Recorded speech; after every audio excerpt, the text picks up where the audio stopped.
వి gold trusted gold buyers మీరు తాకట్టు పెట్టిన బంగారాన్ని విడిపించి ఈ రోజు ఉన్న మార్కెట్ ధరకు కొనబడను.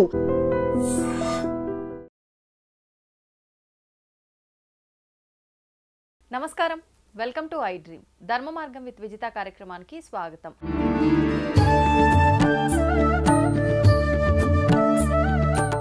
ప్రస్తుతం మనతో పాటు ఉన్నారు ప్రముఖ ఆధ్యాత్మికవేత్త, విశ్వ నియమాల ప్రచారకురాలు లక్కరాజు నిర్మలమ్మ గారు. ఇప్పుడు అమ్మతో మాట్లాడి మరిన్ని విషయాలు తెలుసుకుందాం. అమ్మ నమస్తే. నమస్తే తల్లి. ఏమడుగుతావని భయంగా ఉంది. విశ్వ నియమాల గురించి అడిగితే హ్యాపీ, అందుకే అడగదు. ఓకే, ఏమని అడుకో, నో ప్రాబ్లం. అమ్మ, శ్రావణ మాసం వచ్చిందంటే ఆడవాళ్ళందరికీ కూడా ఈ నెలంతా ఒక పండుగ వాతావరణం. చాలా చక్కగా రెడీ అవ్వడం దగ్గర నుంచి, పూజల దగ్గర నుంచి ప్రతి ఒక్కటి చాలా చక్కగా చేసుకుంటూ ఉంటాం కదా. ముఖ్యంగా శ్రావణ మాసంలో చేసుకునే ఒక వ్రతం ఏంటి అని అంటే వరలక్ష్మి వ్రతం. అవును, ఈ వరలక్ష్మి వ్రతం కూడా ఒక్కొక్కరు ఒక్కొక్క రకంగా చేస్తూ ఉంటారు. అసలు నిజంగా చేయాల్సిన విధానం ఏంటి, చేస్తున్న వాళ్ళు పాటించాల్సిన నియమాలు ఏమైనా ఉన్నాయా, అవన్నీ కూడా సవివరంగా వివరించండి. నేనేంది ప్రతిదాన్ని సైంటిఫిక్గా ఆలోచిస్తాను నాన్న. అయితే ఆషాఢంలో షాపింగ్, కేజీ చీరలు, ప్రతి ఆషాఢంలో బోలెడు చీరలు కొనిపెట్టుకుంటాం. అవన్నీ కట్టుకోవడానికి బోలెడు తెచ్చేసి అందరికి పంచడం అలవాటు నాకు. ప్రతి ఆషాఢంలో బోలెడు మంచి పెట్టిర్రు. కూతుర్ని ఎట్లా మర్చిపోయినరు? కూతుర్లకు ఫస్ట్ ఇంపార్టెన్సే కూతుర్ల తర్వాతనే వేడేవాళ్ళు. అయితే ఇప్పుడు మా మహిళా మండలిలో 100 మంది ఉన్నారు, అందరు అమ్మాయిలే. నాకు వాళ్ళందరూ అంటారు, అమ్మ నీ చేత్తో బొట్టు పెట్టిస్తేనే తాంబూలం. అలా అలవాటు అయిపోయింది. గోరింటాకు పెడతాను ప్రతి సంవత్సరం, అందరిని పిలిచి ఆడపిల్లలకు లాంఛనంగా స్వీట్ తినిపించి గోరింటాకు పెట్టి పంపిస్తారు ప్రతి ఆషాఢంలో. ఆషాఢంలో 9 మంది అమ్మవార్లకి చీరలు పెట్టి అందరం బస్ వేసుకొని వెళ్తాం. వెళ్ళి అన్ని అమ్మవార్లకు చీరలు పెట్టి రావడం ఒకటి ఆచారంగా ఉంది. తర్వాత శ్రావణంలో తప్పనిసరిగా అందరు అమ్మాయిలకి నవరాత్రుల్లో 9 రోజులు నేను మౌనవ్రతం చేస్తూ అమ్మవారికి పూజ చేసి అందరికీ చీరలు పెట్టడం అలవాటు ఉంది. నేను లేకున్నా యూఎస్ నుంచి కూడా ఎవరికో ఇచ్చేసి మీరు అందరు పెట్టుకోండి, అందరు బెంగ పెట్టుకుంటారు ఇక్కడ, అమ్మ మీరు లేరని. కాబట్టి అందరు అమ్మాయిలు నా కూతుర్లే. అలాగా విశ్వ నియమాల గురించి, వరలక్ష్మి పూజ గురించి చెప్పుకోవాలంటే ఉదయం పులకరించిపోతుంది. ఏదైనా పూజ చెయ్యాలి అంటే నాన్న, భక్తి, శ్రద్ధ, భక్తి, నియమనిష్టల మీద నమ్మకం ఉండాలి, ఆ అమ్మవారి మీద నమ్మకం ఉండాలి. ఇవి ఏమిటంటే ఊర్లలో వాళ్ళకు, పల్లెటూరులో వాళ్లకు బోనాలు మాత్రము, బతుకమ్మలు మాత్రమే తెలుసు. ఈ వరలక్ష్మి పూజలు, శుక్రవారము, శ్రావణ మాసం నోములు ఊర్లలో వాళ్ళకి తెలియదు. అస్సలు తెలియదు. పాటిస్తారు కానీ ప్రత్యేకంగా శ్రావణ మాసం అంటే కూడా వాళ్ళకి పెద్దగా పట్టింపు ఏమీ ఉండదు. శ్రావణంలో నాగపంచమి అని వస్తుంది చూడు, అదొకటి చేస్తారు. ఆంధ్ర వాళ్ళు ఏం చేస్తారంటే నాగుల చవితి అని చేస్తారు కార్తీక మాసంలో. ఇక్కడ తెలంగాణ వాళ్ళు నాగుల పంచమిని, నాగులకు పాలు పోయడం అనేది విశిష్టంగా చేస్తారు. ఊర్లో ఎవరైనా చేస్తారు. కానీ మిగతా పండుగలు, శుక్రవారాలు, మంగళవారాలు, ఇవన్నీ ఈ టౌన్లలో, హైదరాబాద్లలో, ఇక్కడ ఈ ఎడ్యుకేటెడ్ అయిన వాళ్ళకు చేసుకునే వ్యవహారాలే ఇవన్నీ. ఊర్లలో ఇప్పుడు ఈ మధ్యలో టెక్నాలజీ పెరిగి యూట్యూబ్లలో ఆ ఛానల్లో ఈ ఛానల్లో ఎక్స్పోజ్ అవ్వడం మూలంగా అందరూ చేయాలన్న ఆరాట పడుతున్నారు. కానీ అమ్మ, ఇది నిజంగా శాస్త్ర ప్రకారంగా అందరూ చేయాల్సిన వ్రతమే కదా? అందరూ చేసుకోవచ్చు. అయితే చూసి ఒకరు చేస్తున్నారు అలా ఉండదంట. కొంతమంది నేనేం పర్వాలేదమ్మా, నేను వరలక్ష్మి పూజ చేస్తున్నాను కదా, నా పక్కన కూర్చో, పర్వాలేదు నాన్న అంటే, మాకు ఇంటికి ఆచారం లేదమ్మా, మేము కూర్చోకూడదు, మా అత్తగారి వాళ్ళు మా ఇంట్లో ఇది లేదు, మేము ఉట్టి అమ్మవారి ఫోటోకే చేసుకుంటాము అంటారు.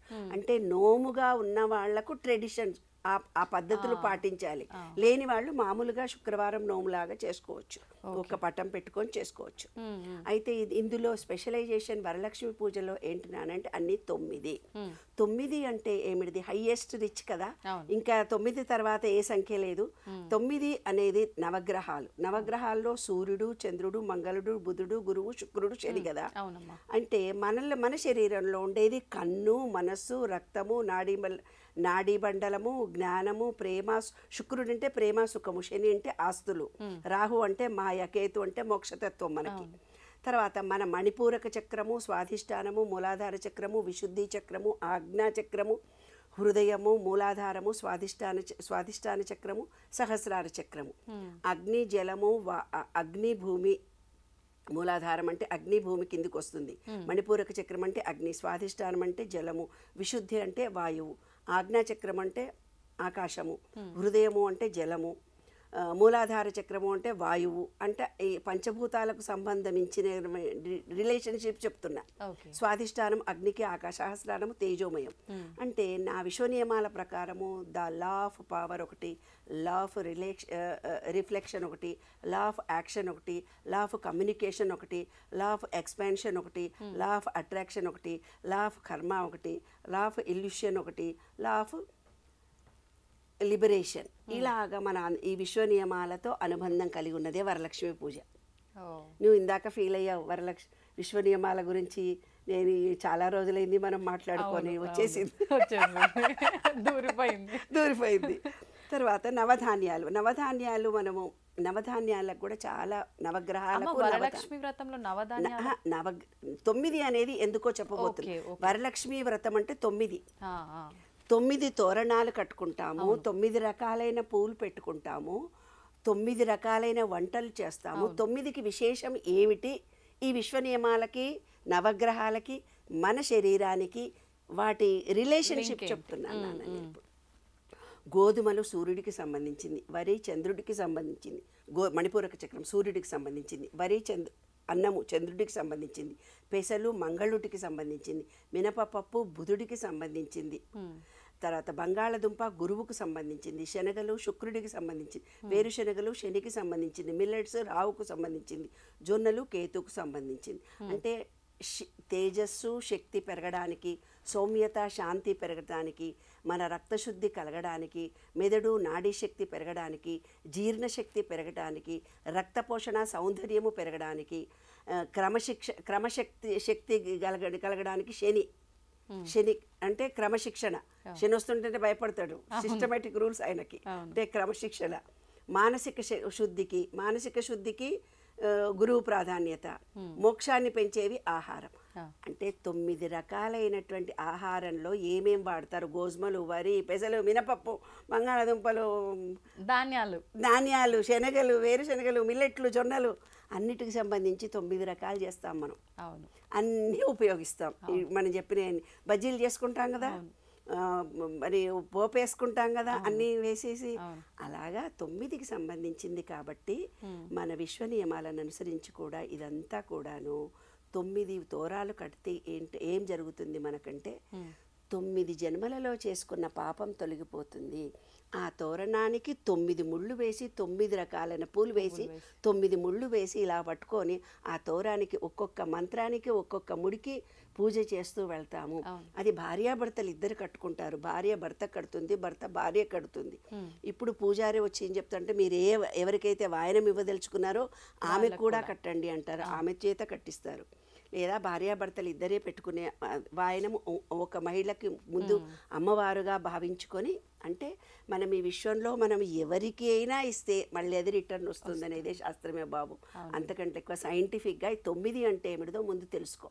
9 అంటే అన్నీ వచ్చినాయి, నవగ్రహాలు, నవధాన్యాలు అన్నీ వచ్చినాయి. కాబట్టి 9 రకాలైన వంటలు చేసి దేవుడికి ఆరగింపు పెట్టుకుంటామా? వరలక్ష్మి పూజ అంటే 9 రకాల తోరం కట్టుకుంటామా?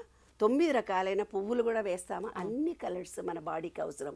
విబ్జిఆర్లోని 7 రంగులు మన శరీరంలో నాడులన్నీ యాక్టివేట్ అవుతాయి. ఆల్ కలర్స్ 9 కలర్స్ మనం చూస్తాం. 9 మంది ముత్తైదులను కూర్చోబెట్టి వాళ్ళకి భోజనాలు పెడతాము, తాంబూలాలు ఇచ్చుకుంటాము. అది ఎవరి శక్తి మేరకు వాళ్ళని చేసుకుంటాము. కాబట్టి వరలక్ష్మి పూజ అనేది ఈ విశ్వ నియమాలకు సంబంధించినటువంటి అంశము.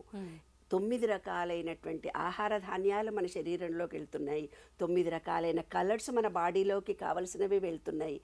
తర్వాత ఏం చేస్తున్నాము? కలశం పెట్టుకుంటున్నాం. కలశం పెట్టుకొని దానిపైన జాకెట్ గుడ్డ పెట్టుకొని తమలపాకులో ఆ గ్రీనరీ ఒకటి పెడుతున్నాం, ఆకులను పెడుతున్నాం మన హార్ట్ చక్ర గురించి. నీరు ఎందుకు పెడుతున్నాము? స్వాధిష్టాన చక్రం. వెండి ఎందుకు పెట్టుకున్నాం? మన మూలాధార చక్రం. ప్రతిదీ కూడా మన బాడీకి రిఫ్లెక్షన్ కలిగి మన బాడీలో సైంటిఫిక్గా యాక్టివేషన్ కలగడానికి, మన నాడులన్నీ యాక్టివేషన్ కలగడానికి, మన మూలాధార చక్రము, స్వాధిష్ట, మణిపూరకం, అనాహతము, విశుద్ధిలో ఉన్న బ్లాకేజెస్ అన్నీ పోవడానికి. ఇంకొకటి ఏంటంటే పీక్ పీరియడ్ సైంటిఫిక్గా వర్షాకాలం, పీక్ రైనీ సీజన్. ఆడవాళ్ళు ఆ రోజు, ఈ రోజులంటే ఉద్యోగాలు చేస్తున్న ఇటు అటు తిరుగుతున్నారే బాబు. ఆ రోజుల్లో ఆడవాళ్ళంతా ఇంట్లోనే ఉండేవాళ్ళు.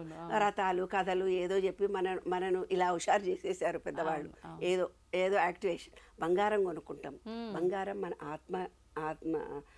ఆత్మకు సంబంధించింది, హై పిచ్ ఎనర్జీది. మన బాడీలో ఉండే ఎనర్జీ పాయింట్ అని చిప్ అని చెప్తుంటాను కదా, అది గోల్డ్కి సంబంధించింది.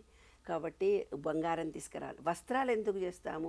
ఒక్కొక్క పోగును చేసి దేవుడికి 2 ఒత్తులు 2 ఒత్తులు వేస్తే 2 జన్మలు చేసుకున్న పాపం తొలగిపోవడానికి. అది రోజు 2 ఒత్తులు చేసి పెట్టి నువ్వుల నూనె వేస్తే మూలాధార చక్రం యాక్టివేషన్, అంటే శని దోషాలు పోతాయి నువ్వుల నూనె వేస్తే. లేదు నెయ్యి దీపం పెడితే మణిపూరక చక్రం యాక్టివేషన్ అవుతుంది. అందుకనే బొడ్డు కింద చీర కట్టుకుంటే దేవుడి దగ్గర కూర్చుంటే మన మణిపూరక చక్రం యాక్టివేషన్ కలుగుతుందని. తర్వాత మన 2 కళ్ళతో ఆ 2 దీపాలను చూస్తే 2 కళ్ళకు కొంచెము ఎనర్జీ పెరుగుతుంది అన్నట్టు. సూర్యకిరణాలు తగిలించే లేదు కాబట్టి ఆవు నెయ్యి దీపంతో వచ్చినది కళ్ళకు కలిగి కళ్ళు తేజోవంతమవుతాయి. అట్లా మన బాడీలో ఉండే అన్ని యాక్టివేషన్కి. ముత్తైదులకు మీరు ఏది ఇస్తున్నారో మనకు విశ్వం ఇంకేదో కావాలి, మీరు ఏదో కోరిక కోరుకుంటారు. ఆ నీళ్లు పెట్టి నీళ్లు చదివి కలశం మీద కొబ్బరికాయ పెట్టి కొబ్బరి నీళ్లు కూడా ఉంటాయి కదా, తొకతో ఉంటుంది, తలకాయ కూడా ఉంటుంది కదా, కొబ్బరి తీసేయము పెట్టి పూజ చేసుకున్న తర్వాత ఆ కొబ్బరికాయ నీళ్లను మన ఇంటి వాళ్ళమే తాగుతాం. నీళ్ళకే మనం ఏమంటే అదే వైబ్రేషన్ కలిగి కోరిక తీరుతుంది. అన్ని మంత్రాలు చదివావు, నిష్టగా చేశావు, భక్తితో చేశావు, ప్రేమతో చేశావు, నమ్మకంతో చేశావు, మంత్రాలన్నీ చదివావు, పూజారితో చేయించుకున్నావో, యూట్యూబ్ పెట్టుకున్నావో, దట్ ఈస్ నథింగ్. అక్కడైతే ఒక పవర్ఫుల్ ఎనర్జీని తయారు చేసావు కదా, ఆ ఎనర్జీ అంతా నీకు వస్తుంది. నీవు గిఫ్టులు అందరికి ఇస్తున్నావు, విశ్వంకి ఎన్నో ఇస్తున్నావు కాబట్టి నీ కోరిక ఫలించి. ఇప్పుడు అమ్మ వరలక్ష్మి వ్రతంలో కలశంలో పెట్టిన కొబ్బరికాయని ఏం చేయాలి? మనమే కొట్టుతాం. శనివారం 2వ రోజు శనివారం నాడు కొట్టి మన ఇంట్లో సభ్యులే ఆ నీళ్లు భగవంతుడి దగ్గర పచ్చడి చేయరు. దాన్ని పచ్చడి చేసుకున్నా కూడా ఇంట్లో వాళ్ళే తినాలి అనేది శాస్త్రం. ఆ కొబ్బరికాయ ఎవరికి ఇవ్వకూడదు. ఎందుకు? ఆ కొబ్బరి నీళ్ళనేవే మనం అనుకున్న మాట సక్సెస్ఫుల్గా కోరిక తీరుతుంది. ఆ నీళ్లు ఇంట్లోనే చల్లాలి, బయట చల్లకూడదు, చెట్లకే పోయండి, మీ ఇంట్లో వాళ్ళే వాడుకోండి అంటుంటారు. అందులో దాంట్లో కాయిన్ వేశారు, మనీ వేశారు.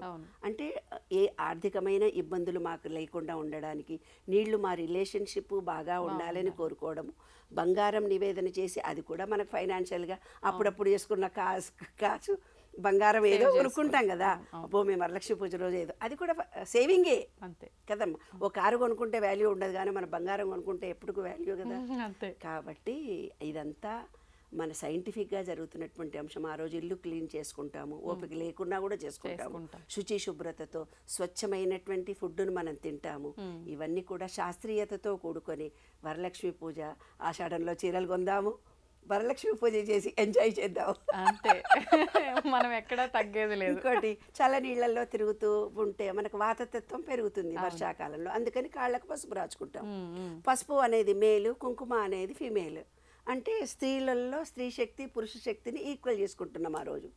అప్పుడు ఏమవుతుంది అంటే ఈ విశ్వ నియమాల ప్రకారము 12th లా నువ్వు ఫీల్ అయినావు కదా, విశ్వ నియమాలు కావాలని.